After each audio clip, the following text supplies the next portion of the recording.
bună seara sau bună ziua sau bună dimineața, asta este vocea mea reală.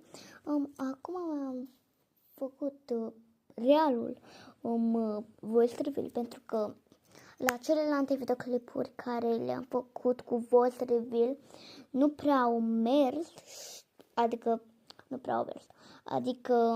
aia nu era vocea mea adevărată pentru că telefonul meu era un pic pe dat volumul foarte, foarte subțire și a trebuit să mi-l fac înapoi timp de 2 ore, nu chiar 2 ore, cred că o oră și jumate.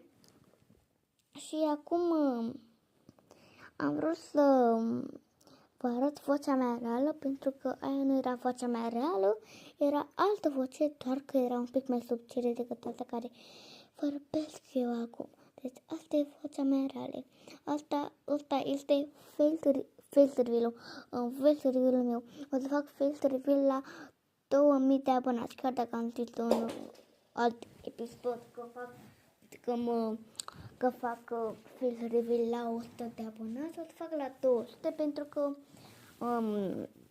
îmi pare rău, dar era prea puțin ca să fac un face reveal.